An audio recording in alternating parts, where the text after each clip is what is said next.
Alright guys, I'm back with my review of The Walking Dead Season 4 Episode 1, 30 Days Without an Accident. And so far what's happened is we see the new group. Because at the end of Season 3, Rick brought in all these other survivors. So now the group is a lot bigger, the prison is full of people, but they're doing pretty well. They have people designated to clearing walkers from the fence, they're farming, they're growing their own food. They have Michonne and Daryl who go out and do runs and things like that. They have stuff for the kids they've brought into the prison, like story time and things. So they're doing pretty good.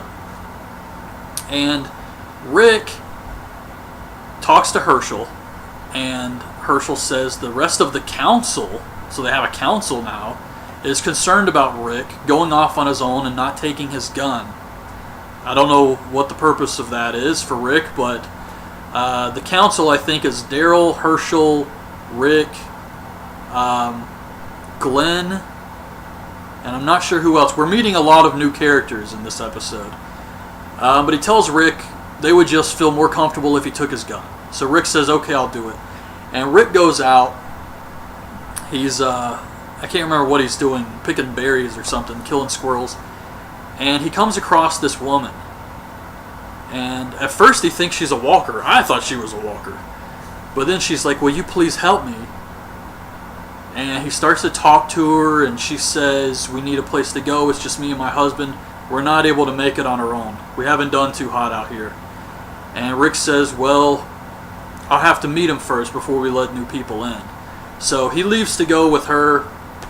And then Daryl, Michonne, Glenn, a few other characters, some new characters, go off on a run, and they go to this old grocery store place that the army had sealed off, and it just got overrun with walkers. So they go there to pick up some supplies, they go inside, and then the camera pans up to the roof, and we see there's a crashed helicopter and just tons of walkers.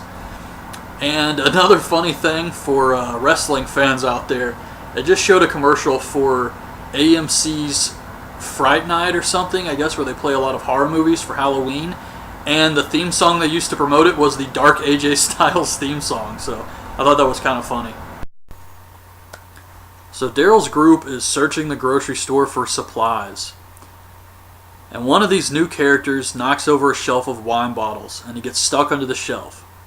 So while they're trying to pull him out, all this noise causes the zombies on the roof to get riled up. They start moving around up there, and the roof is very weak, so they start falling through holes in the roof. And this leads to a big fight with Daryl's group and the zombies, which I enjoyed. It felt like they really amped up the action and the gore for this episode. And they fight off the zombies. They pull the guy out from under the shelf just in time before the helicopter comes crashing down. Now this raises a question. If the roof is so weak, how in the fuck did a helicopter crash on top of this thing and not go through it? It can't even support the weight of a zombie. So anyways, they fight the zombies off and they save the guy. And as they're getting ready to leave, another new character, this kid named Zach, who's dating Hershel's other daughter, Beth, gets bit on the leg by a zombie. And at this point, they could still save him. Michonne could have cut his leg off and saved him like Hershel. But instead, they just stare at him and watch as the zombie climbs up his body and bites him on the neck, which means now he's screwed.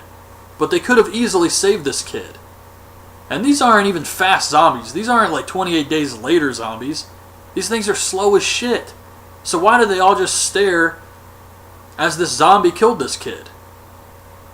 So I thought that was kind of weak, but it cuts back to Rick and this crazy girl. And she's taking Rick to meet Eddie. And they get to her camp, and we find out that Eddie is a zombie in a bag. So this chick's completely out of her mind, and she stabs herself in the stomach and tells Rick not to shoot her because she wants to turn into a zombie so that she can be with Eddie. And Rick listens to this. So I'm sure she's going to be back at some point. She's going to show up at the fence and Rick's going to see her again. She's going to be all zombified.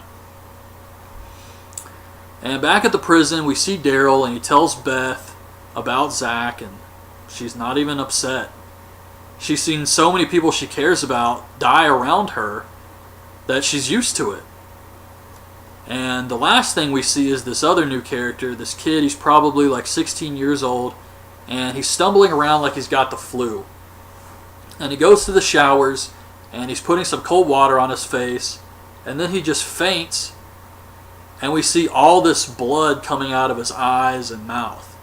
So apparently there's some type of disease, airborne maybe, that's going around, and it makes you feel like you have the flu and then just destroys you.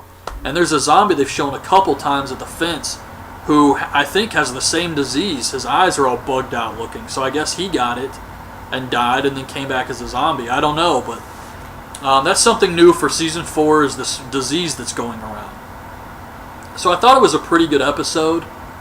The only thing I didn't really care for was that whole Rick and the crazy girl thing. I mean, it really went nowhere and was pointless. So besides that, I thought it was a pretty good episode. But anyways, that's my review of the first episode of Season 4. Hope you guys liked the video. Leave your thoughts on this episode in the comments, and thanks for watching.